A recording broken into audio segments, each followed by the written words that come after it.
গেছে। আমি আবু বকর ময়দান মাশরে আল্লাহ পাকের দরবারে কি জবাব দেব? আল্লাহ নবী বললেন, আবু বকর কি হয়েছে বলো? হযরত আবু বকর বললেন, ইয়া রাসূলুল্লাহ, এই গর্তগুলো আমি আমার মাথার পাগড়ি ছিঁড়ে ছিঁড়ে সব বন্ধ করে দিয়েছি। এই একটা গর্ত আর পাগড়ি ছিল না, আমি আমার পায়ের কোড়ালি দিয়ে আটকে দিয়েছিলাম।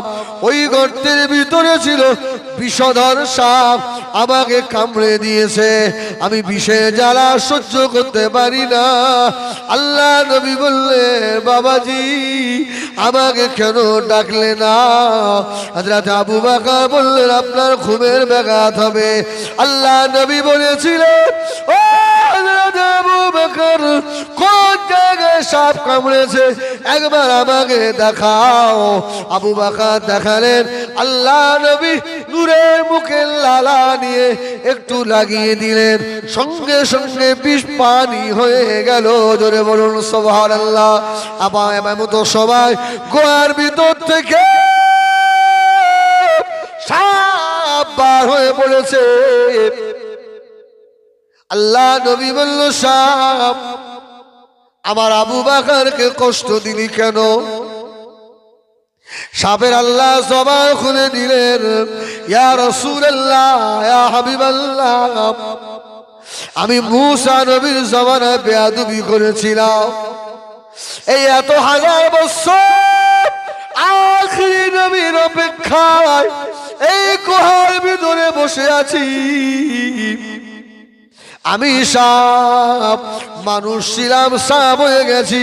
আমি জাহান্নামী হয়ে যাব যদি আপনি আমাকে ক্ষমা না করেন।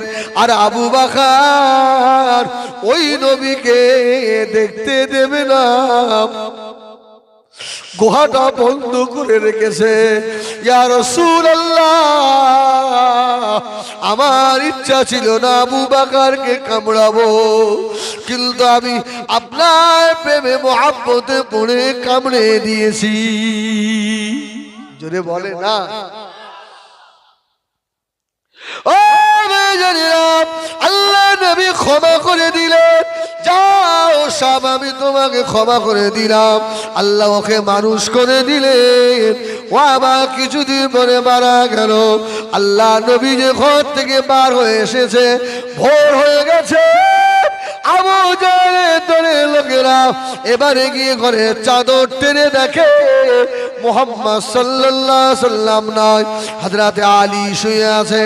হযরত আলীকে হাত ধরে টেনে তুলে আর টানতে টানতে কাবা শরীফের কাছে নিয়ে গিয়ে হযরত আলীকে মার, এত মার মেরেছে, বল মুহাম্মদ কোথায়? হযরত আলী বললেন, মেরে যদি মেরেও ফেলে দাও, আমি আমার দয়ার নবীর ঠিকানা বলে দিতে পারবো না। জোরে বলুন সুবহানাল্লাহ। আমার ভাইয়ারেরা, সোনা বাড়িকেরা, এই আবু জাহেলের দলের মানুষেরা আস্তে আস্তে আবু বকরের বাড়িতে গিয়ে খোঁজ নিল আবু বকর বাড়ি আছে কিনা।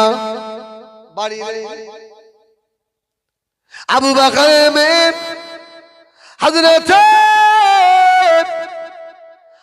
আসমাকে ডাকলেন, এ আসমা, এদিকে আয়, তোর আব্বা কোথায় গিয়েছে বল। মুহাম্মদ সাল্লাল্লাহু আলাইহি ওয়াসাল্লামকে সঙ্গে নিয়ে তোর আব্বা কোথায় গেছে বল। আসমা বলল, আমি জানি না। আবু জাহেলের দলে, আবু সুফিয়ানের দলের লোকেরা, আবু জাহেলের দলের লোকেরা সহ্য করতে না পেরে আসমার কানে একটা জোরে চড় মেরেছিল। হযরত আসমার কানে চুল কেটে জমিনে পড়ে গেল। আব্বা বলে দুখরে কেঁদে উঠেছে। কোন রিওয়ায়েতে আছে আসমানে কাল্লাম গুহার ভিতরে হযরত আবু বকর শুনতে পেয়েছে। আবু বকর আল্লাহ নবীকে বলতে, ইয়া রাসূলুল্লাহ, আমার মা আসমাকে ধরে মারছে। আল্লাহ নবী বললেন, আবু বকর, তুমি কি আমাকে ছেড়ে চলে যাবে নাকি? হযরত আবু বকর বললেন, ইয়া রাসূলুল্লাহ, ইয়া হাবিবাল্লাহ, আমি আবু বকর আমার জান আমার নবীর কদমে কুরবান করে দিয়েছি। রাত্রে যখন এরা খুঁজতে গেছে, আল্লাহু আকবার, নবী কোন গুহায়, কিতাবে লিখেছে 1.5 থেকে 2 ফুটের ডিফারেন্স। আবু জাহেল ঘুরছে আর আমার নবী শুয়ে আছে। জোরে বলুন সুবহানাল্লাহ। আবু বকরের তো ভয় হচ্ছে, ইয়া রাসূলুল্লাহ কি হবে? এসে গেল। আল্লাহু আকবার, বলেন না আল্লাহু আকবার।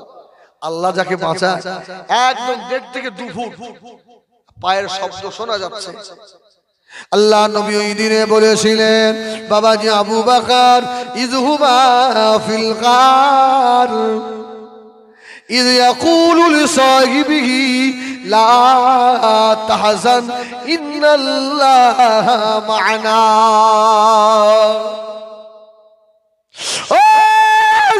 আবু বকর, এই গুহার ভিতরে আমরা দুজনে নয়, আমাদের সঙ্গে আমাদের আল্লাহ রয়েছে। জোরে বলুন সুবহানাল্লাহ। আর একটু জোরে বলুন সুবহানাল্লাহ। দরুদ শরীফ। আল্লাহুম্মা সাল্লি আলা সাইয়্যিদিনা মাওলানা মুহাম্মদ ওয়া আলা আলিহি। সকলে আসেন, ইয়া নবী সালাম।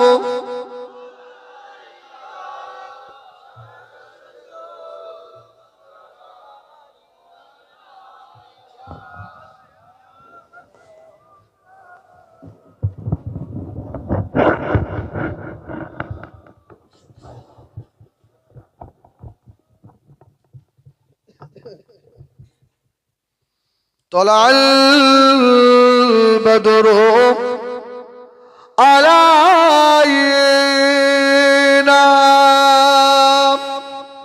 من ثنيات البداء وجب الشكر علينا ما دعا لله آغداء يا نبي سلام يا رسول سلام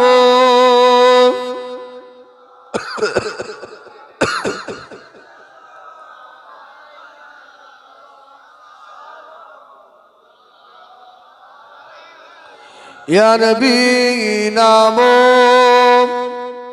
प्यारा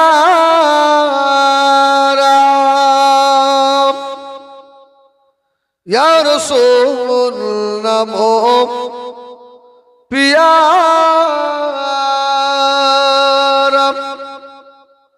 अर्श पर हक ने पुकारा सच पैगंबर है हमारा या नबी सलाम या रसूल सलाम या हबीब सलाम अलैका सलावातुल्लाह। বসে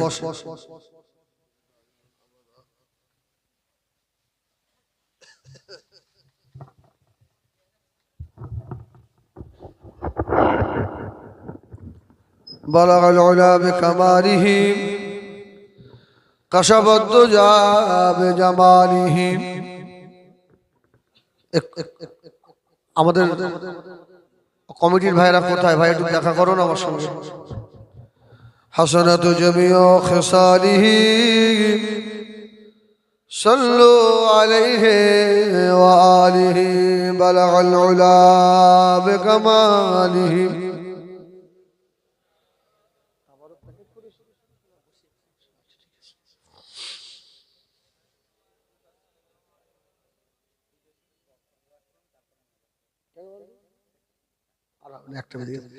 আমার ভাইয়েরা এই দেখেন ওরা বোঝা আর করলে হ্যাঁ ঠান্ডার রাত অনেক হয়ে গেছে।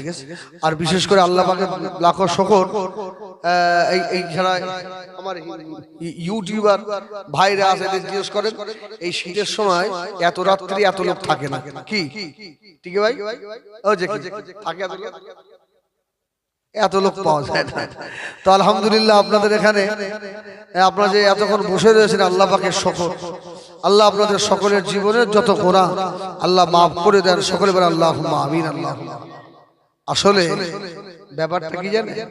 ব্যাপারটা অন্য জায়গায়। এরা যে বলছে হুজুর আর 10 মিনিট করেন, এরা ঠিক মানে 2 ঘন্টা পুরো করে নেবে।